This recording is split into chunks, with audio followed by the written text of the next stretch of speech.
లేవీయకాండము 10వ అధ్యాయము. అహరోను కుమారులైన నాదాబు అబీహులు తమ తమ ధూపార్తులను తీసుకొని వాటిలో నిప్పులుంచి వాటిమీద ధూపద్రవ్యము వేసి యెహోవా తమ కాజ్ఞాపింపని వేరొక అగ్నిని ఆయన సన్నిధికి తేగా యెహోవా సన్నిధి నుండి అగ్ని బయల్దేరి వారిని కాల్చివేసెను. వారు యెహోవా సన్నిధిని మృతిబొందిరి. అప్పుడు మోషే అహరోనుతో ఇట్లనెను, ఇది యెహోవా చెప్పిన మాట. నా యొద్ద నుండు వారి యందు నేను నన్ను పరిశుద్ధపరచుకొందును, ప్రజలందరి ఎదుట నన్ను మహిమపరచుకొందును. అహరోను మౌనముగా నుండగా మోషే అహరోను పినతండ్రి అయిన ఉజ్జియేలు కుమారులైన మీషాయేలును ఎల్సాఫానును పిలిపించి, మీరు సమీపించి పరిశుద్ధ స్థలమునెదుట నుండి పాలెము వెలుపలికి మీ సహోదరుల శవములను మోసికొని పోవుడి అని వారితో చెప్పెను. మోషే చెప్పినట్లు వారు సమీపించి చొక్కాయిలను తీయకయే పాళెము వెలుపలికి వారిని మోసికొనిపోయిరి. అప్పుడు మోషే అహరోనును అతని కుమారులైన ఎలియాజరు ఈతామారను వారితో, మీరు చావకుండునట్లును యెహోవా ఈ సర్వ సమాజము మీద ఆగ్రహపడకుండునట్లును మీరు తల విరియబోసికొనకూడదు, బట్టలను చింపుకొనకూడదు. కాని యెహోవా వారిని కాల్చినందుకు మీ సహోదరులైన ఇశ్రాయేలీయుల ఇంటి వారందరూ ఏడవవచ్చును. యెహోవా అభిషేక తైలము మీ మీదనున్నది గనుక మీరు చావకుండునట్లు మీరు ప్రత్యక్షపు గుడారము యొక్క ద్వారములో నుండి బయలు వెళ్ళకూడదు అనెను. వారు మోషే చెప్పిన మాట చొప్పున చేసిరి. మరియు యెహోవా అహరోనుతో ఇట్లనెను, మీరు ప్రత్యక్షపు గుడారములోనికి వచ్చినప్పుడు మీరు చావకుండునట్లు నీవును నీ కుమారులును ద్రాక్షారసమునే గాని మద్యమునే గాని త్రాగకూడదు.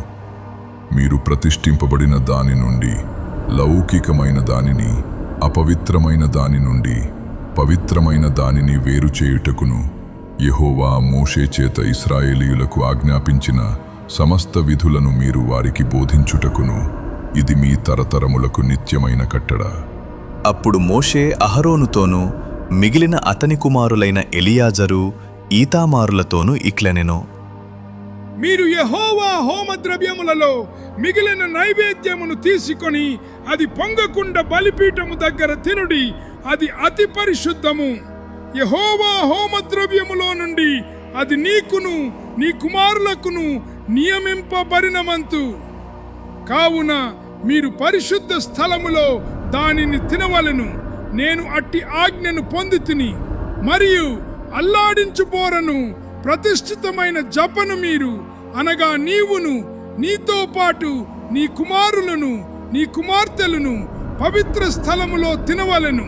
ఏలయనగా అవి ఇశ్రాయేలీయులు అర్పించు సమాధాన బలులలో నుండి నీకును నీ కుమారులకును నియమింపబడిన వంతులు.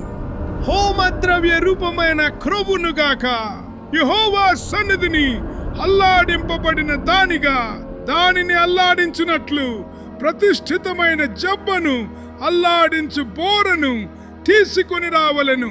నిత్యమైన కట్టడ చొప్పున అవి నీకును నీ కుమారులకును చెందును. అట్లు యెహోవా ఆజ్ఞాపించెను. అప్పుడు మోషే పాప పరిహారార్థ బలియగు మేకను కనుగొనవలెనని జాగ్రత్తగా వెదికినప్పుడు అది కాలిపోయియుండెను. అతడు అహరోను కుమారులలో మిగిలిన ఎలియాజరు ఈతామారను వారి మీద ఆగ్రహపడి, మీరు పరిశుద్ధ స్థలములో ఆ పాప పరిహారార్థ బలి పశువును ఏల తినలేదు, అది అతి పరిశుద్ధము కదా. సమాజము యొక్క దోష శిక్షను భరించి యెహోవా సన్నిధిని వారి నిమిత్తము ప్రాయశ్చిత్తము చేయుటకై ఆయన దానిని మీకిచ్చెను కదా. ఇదిగో దాని రక్తమును పరిశుద్ధ స్థలములోనికి తేవలెను కదా. నేను ఆజ్ఞాపించినట్లు నిశ్చయముగా పరిశుద్ధ స్థలములో దానిని తినవలెను అని చెప్పెను.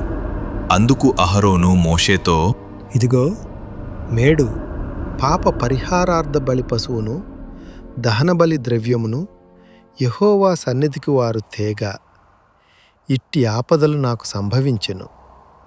నేను పాపపరిహారార్థమైన బలిద్రవ్యమును నేడు తిన్న ఎడల అది యెహోవా దృష్టికి మంచిదగునా? అనెను. మోషే ఆ మాట విని ఒప్పుకునెను.